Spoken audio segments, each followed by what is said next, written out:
ಬೆಂಗಳೂರಿಗೆ ಕುಡಿಯೋ ನೀರಿನ ಅಭಾವ ಉಂಟಾಗಲಿದೆಯಾ ಅನ್ನುವಂಥ ಆತಂಕ ಇದೆ. ಯಾಕೆ ಅಂತಂದರೆ KRS ಡ್ಯಾಮ್ನಲ್ಲಿ ಈಗ ನೀರಿಲ್ಲ, ತುಂಬ ಕಡಿಮೆ ಇದೆ. ಜಲಗಂಟಕ ಈಗ ಎದುರಾಗುವಂಥ ಎಲ್ಲ ಲಕ್ಷಣಗಳು ಕಾಣಿಸ್ತಾ ಇದೆ. 81 ಅಡಿಗೆ ಕುಸಿದಿದೆ KRS ನೀರಿನ ಮಟ್ಟ. ಮಂಡ್ಯ ಭಾಗದ ರೈತರಿಗೆ ಬರದ ಕಾರ್ಮೋಡ ಈಗ. ಎಲ್ಲವೂ ಸಮಸ್ಯೆ ಆಗುತ್ತೆ. ಕುಡಿಯೋ ನೀರಿನಿಂದ ಹಿಡಿದು ಬೆಳೆ ಬೆಳೆಯೋವರೆಗೂ ಕೂಡ 11.399 TMC ನೀರು ಮಾತ್ರ ಇದೆ. 5 TMC ಡೆಡ್ ಸ್ಟೋರೇಜ್ ಹೊರತುಪಡಿಸಿದರೆ 6 TMC ಮಾತ್ರ ಲಭ್ಯವಿದೆ. 2019 ಬಳಿಕ 81 ಅಡಿಗೆ ಕುಸಿದಿರುವಂಥದ್ದು KRS ನೀರಿನ ಮಟ್ಟ. ತಮಿಳುನಾಡಿಗೆ ಜೂನ್ನಲ್ಲಿ ಬಿಡಬೇಕಾಗಿದೆ 9.19 TMC ನೀರು. ಬೆಂಗಳೂರಿಗೆ ಜಲಕಂಟಕ ಎದುರಾಗಲಿದೆಯಾ? ಈಗಿರುವಂಥ ಪರಿಸ್ಥಿತಿಯನ್ನು ನೋಡಿದರೆ ಹಾಗೆ ಅನಿಸ್ತತೆ. ಹಾಗಾಗದೇ ಇರಲಿ ಅಂತ ಹೇಳಿ ಒಂದು ಪ್ರಾರ್ಥನೆ ಮಾಡ್ಕೊಳ್ಬೇಕಾಗಿದೆ. ಕಾರಣ ಆ ಪ್ರಮಾಣದಲ್ಲಿ ಕುಸ್ತಿರೋ ದೃಶ್ಯವನ್ನು ನೋಡ್ತಾ ಇದ್ದೀರಾ. ರಾಜ್ಯಕ್ಕೆ ಮುಂಗಾರು ಮಳೆ ಪ್ರವೇಶವಾಗಿದೆ. ಆದರೆ ಕಾವೇರಿ ಜಲನಯನ ಪ್ರದೇಶದಲ್ಲಿ ಇನ್ನೂ ಕೂಡ ಮುಂಗಾರು ಚುರುಕುಗೊಂಡಿಲ್ಲ. ಈ ನಿಟ್ಟಿನಲ್ಲಿ KRS ಅಣೆಕಟ್ಟೆ ದಿನದಿಂದ ದಿನಕ್ಕೆ ಕುಸಿತ ಕಾಣ್ತಾ ಇದೆ. ಈ ನಿಟ್ಟಿನಲ್ಲಿ ಹಲವು ಸಮಸ್ಯೆಗಳು ತಲೆದೂರುವಂತಹ ಸಾಧ್ಯತೆಗಳು ಕೂಡ ದಟ್ಟವಾಗಿ ಕಾಣ್ತಾ ಇರುವಂಥದ್ದು. ನಾನಿದೀಗ ಮಂಡ್ಯ ಜಿಲ್ಲೆಯ ಶ್ರೀರಂಗಪಟ್ಟಣ ತಾಲೂಕಿನಲ್ಲಿರುವಂತಹ KRS ಡ್ಯಾಮ್ನಲ್ಲಿದ್ದೀನಿ.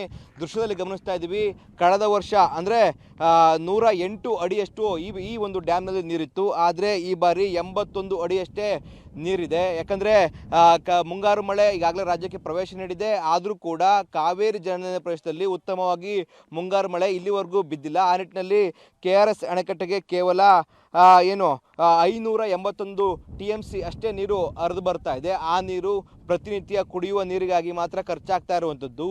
ಆದರೆ KRS ಅಣೆಕಟ್ಟೆಯಲ್ಲಿ ಇರುವಂಥ TMC ಲೆಕ್ಕಾಚಾರದಲ್ಲಿ ನಾವು ನೀರನ್ನು ನೋಡೋದಾದರೆ 11.399 TMC ಅಷ್ಟು ನೀರಿರುವಂಥದ್ದು. ಆದರೆ ಇದರಲ್ಲಿ ಬಳಕೆಗೆ ಯೋಗ್ಯವಂತ ನೀರು ಕೇವಲ 6 TMC, ಅಂದರೆ 5 TMC ನೀರು ಡೆಡ್ ಸ್ಟೋರೇಜ್ ಇರುವಂಥ ಕಾರಣವಾಗಿ ನಮಗೆ ಬಳಕೆಗೆ ಇರುವಂತಹ ನೀರಂತಂದರೆ ಕೇವಲ 6 TMC ನೀರು.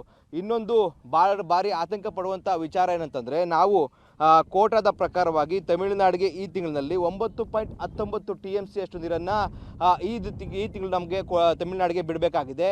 ಆದರೆ ನಮ್ಮ ಬಳಿ ಇರುವಂಥದ್ದು KRS ಡ್ಯಾಮ್ನಲ್ಲಿ ಕೇವಲ 6 TMC ನೀರಷ್ಟೇ ಮಾತ್ರ. ಅಂದರೆ ಮುಂದಿನ 2 ತಿಂಗಳಿಗೆ ನೀರಿಗೆ ಕುಡಿಯುವ ನೀರಿಗೆ ಬಳಕೆಗೆ ಇರುವಂಥ ನೀರಷ್ಟೇ ಮಾತ್ರ ಇರುವಂಥದ್ದು. ಕೃಷಿಯೂ ಕೂಡ ಇಲ್ಲಿ ಸದ್ಯಕ್ಕೆ ನೀರಿಲ್ಲ. ಮುಂಗಾರು ಮಳೆ ಬೀಳದೆ ಏನಾದರೂ ಹೋದರೆ ಕರೆಕ್ಟಾಗಿ ಕುಡಿಯುವ ನೀರು ಕೂಡ ಹಾಹಾಕಾರ ಪಡಬೇಕಾಗುತ್ತದೆ. ಪ್ರಮುಖವಾಗಿ ಬೆಂಗಳೂರಿನಂತಹ ಮಹಾನಗರಕ್ಕೆ ಈ ಒಂದು ಡ್ಯಾಮ್ನಿಂದಲೇ ಕೂಡ ಕುಡಿಯುವ ನೀರಿನ ಸರಬರಾಜಾಗುವಂಥದ್ದು.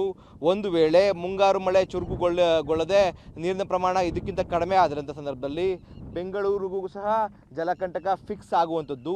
ಜೊತೆಗೆ ಪ್ರಮುಖವಾಗಿ ತಮಿಳುನಾಡಿನ ವಿಚಾರದಲ್ಲಿ ಯಾವಾಗ ಮಳೆಯ ಪ್ರಮಾಣ ಕುಗ್ಗುತ್ತೆ ಆ ಸಮಯದಲ್ಲೆಲ್ಲವೂ ಕೂಡ ತಮಿಳುನಾಡಿನ ವಿವಾದ ತಲೆದೂರ್ತಾ ಇರ್ತದೆ.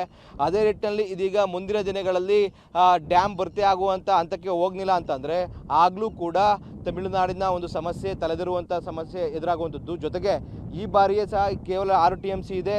ಜೊತೆಗೆ ಸಂಕಷ್ಟದ ಸೂತ್ರದ ಅಡಿಯಲ್ಲಿ ಇಷ್ಟು ನೀರು ಬಿಡಬೇಕು ಅಂತೇಳಿ ಕೂಡ ತಮಿಳುನಾಡು ಅಪೀಲು ಮುಂದೆ ಹಾಕುವಂಥ ಸಾಧ್ಯತೆ ಇರುವಂಥದ್ದು. ಆ ನಿಟ್ಟಿನಲ್ಲಿ ಇರುವಂಥ ನೀರನ್ನು ಹೇಗೆ ಬಿಡಬೇಕು ಅನ್ನೋ ನಿಟ್ಟಿನಲ್ಲಿ ಕೂಡ ರಾಜ್ಯ ಸರ್ಕಾರಕ್ಕೆ ತಲೆನೋಗುವಂಥ ಸಾಧ್ಯತೆಗಳು ಕೂಡ ಇರುವಂಥದ್ದು. ಒಟ್ಟಾರೆ ರಾಜ್ಯದಲ್ಲಿ ಒಂದಷ್ಟು ಮಳೆ ಬೀಳ್ತಾ ಇದೆ ಉತ್ತಮವಾಗಿ. ಆದರೆ ಕಾವೇರಿ ಜಲನಯನ ಪ್ರದೇಶದಲ್ಲಿ ಇಂದಿಗೂ ಕೂಡ ಮುಂಗಾರು ಮಳೆ ಚುರುಕು ಆಗಿಲ್ಲ. ಆ ನಿಟ್ಟಿನಲ್ಲಿ KRS ನೀರಿನ ಮಟ್ಟ ಕುಸಿತ ಕಾಣ್ತಾ ಇರುವಂಥದ್ದು. ಕೇವಲ 81 ಅಡಿಯಷ್ಟೇ KRS ಡ್ಯಾಮ್ನಲ್ಲಿ ನೀರಿರುವಂಥದ್ದು. ಮತ್ತು ಬಳಕೆಗೆ ಯೋಗ್ಯವಂತ ನೀರು 6 TMC ನೀರು. ಇದರ ಜೊತೆಗೆ ಇದೀಗ ಕೃಷಿ, ಕುಡಿಯುವ ನೀರು, ತಮಿಳುನಾಡಿಗೆ ಬಿಡುವಂಥ ಕೋಟದ ನೀರು ಇವೆಲ್ಲವೂ ಕೂಡ ಸಾಕಷ್ಟು ಗೊಂದಲ ಮತ್ತು ತಲೆನೋವಾಗಿ ಪರಿಣಮಿಸುವಂಥದ್ದು.